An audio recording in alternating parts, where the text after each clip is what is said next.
When we start focusing on our plan, God allows the things around us and the situations around us to put us in a place where we got to get down on our knees and seek Him.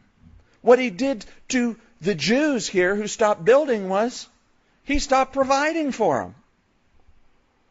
So when the prophets came and spoke to them, they said, yeah, you're right. You're right, I see that. God stopped providing and we will follow Him. God puts us in situations where, you know what? There's no way out. I'm in a corner. There's nowhere I can go except to my Lord God Almighty. When I first went to Bible college, I went by faith, totally by faith. I didn't have the money for tuition. I was living in Pittsburgh. Had a Volkswagen Beetle, and I had this total plan. Sell the Volkswagen Beetle. It's a superbug. This guy I knew had a van. Was the first year Ford made a van, 62 or something like that. I don't know. Matt, you probably know. No? Before your time, sorry. And he had fixed it up somewhat, and he was going to sell it to me for $200. Great. I could sell the Beetle, take $200, pay off the van, have enough money to get a moving van, had a lot of stuff, enough that I needed a moving van to move my stuff to Missouri, and have enough money for the first semester's tuition. Hey, this is a great plan, God. How about blessing it? That's what it was. It wasn't God's plan. It was my plan. Started driving the van about 2-3 weeks before I left. It started running rough. Don't know why. It was running great before. All I did was he hadn't put an air cleaner on the top of it, so I went to the store, auto parts store, and bought an air cleaner. His old thing had this long screw in it, about that long. It went up like this and held the air cleaner on. The engine compartment's right there between the two seats. Put it in there. Week later, it's running rough. I'm going, I thought that would have helped things. I open up the engine compartment. That thing's just sitting there. There's no screw on it. Well, where did this screw go? There's only one place it could go. It couldn't go down there. It couldn't go down through the carburetor and down and so forth. I mean, it's too long. It couldn't make the turn. I'll put another screw on, which I did. Then it started running really rough. And I still remember it. It was a week before I was supposed to leave. Still hadn't sold the Super Beetle. Didn't know why. Everybody else's was selling. I couldn't sell one.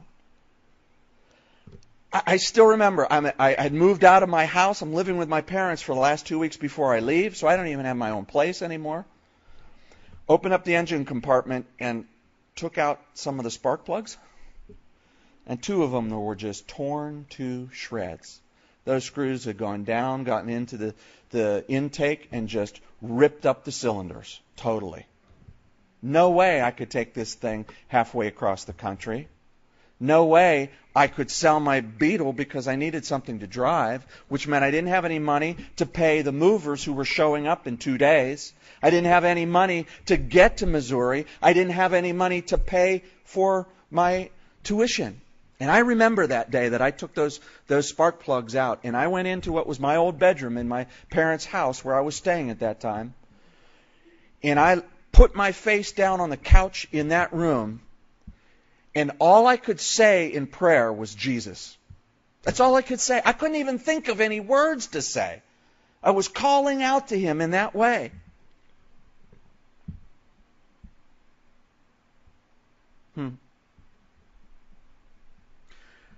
That was on a Saturday. Sunday, went to church, and the pastor said to me, "You need to come to church tonight, too. Make sure. Are you going to be there?" "Yeah, I'll be there." "Okay." Went to church that night. Totally unbeknownst to me, they took up a special offering because I was going to Bible college and gave it to me. Man, I was really blessed. Went home, counted it. It was to the penny the exact amount of money that I owed to the movers to be able to pay them off. Okay. I talked to a guy in the church at that time, told him the story of the van. He said, well, I've been kind of looking for a van. I tell you what, I prayed to the Lord that if I buy another vehicle, I can only spend $200. So I'll give you $200 for that van, but that's $200 minus whatever it takes to fix the engine. Okay, I'm going to end up paying you to take this van. With that kind of calculation, I said, okay, but if it's more than $200, it's even, right? I'm not paying it. Yeah, okay, so I'm thinking, okay, well, at least I'm getting it out of my dad's driveway, which he didn't appreciate it sitting there. And I went to school. When I got there, I got a call from this guy. Unbeknownst to me, he worked for Port Authority Transit as a mechanic. And so he was able to fix the engine for the parts, which ended up being like $17.50 or something. So he sent me a check for $175 or something, which was the exact amount I needed for my first tuition payment. What's the point? Pastor Kevin's more spiritual than you, because he does these cool things for me. What did he ever do for you? No, of course not. What I'm saying to you is that's how God works. That's how He worked here for the children of Israel, rebuilding the temple. That's how He works in your life. Now don't take this and apply it to your next thing and go, okay, that's the way God will work. Okay, bless that, God. That's what I did with the whole, okay, I'll sell this and do that. That was me arranging it. But when I threw it all away and said, okay, God, I'm getting on my face before you, and all I can do is call on your name, then He took the very thing that was meant for opposition and turned it into a blessing. Not just a blessing so that it provided my needs, but more importantly, it got me on my face before Him. That's why God does that. So that we will get on our face and realize we think we take care of ourselves. We think we provide for ourselves. We think we put the plans of our lives together and and make it fall into place and make it happen. And that's all an illusion.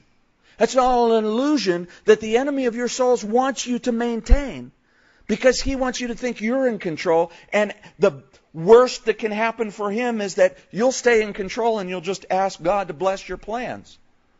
And God will only bless them when they align with His will. And as you step outside of His will, He's going to start putting obstacles in your path. He's gentle. He's faithful. He's loving. He's kind. He doesn't come with the 2x4 right away. It may come, but it doesn't come on the first swing. It's those obstacles that cause us to go, oh, wait a minute, this isn't working. Maybe I need to seek the Lord. Maybe I need to look for what is His will in this situation. And most importantly, in how we set up our worship of God. God turns opposition into a blessing.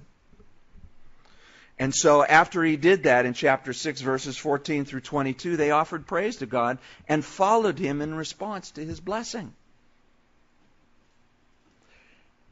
Jesus healed 10 lepers. Told them to go to the temple to prove that to the priests that they were healed. 9 of them came back to offer 9 of them didn't come back. Thanks for that look, Peter. 1 of them came back, 9 didn't. To thank Him. Do we return to thank God for the blessings that He brings us, that He provides for us? Do we return and thank Him? Or do we go off on our merry way, going, okay, yeah, God took care of that one, good. Now I can go off on my merry way.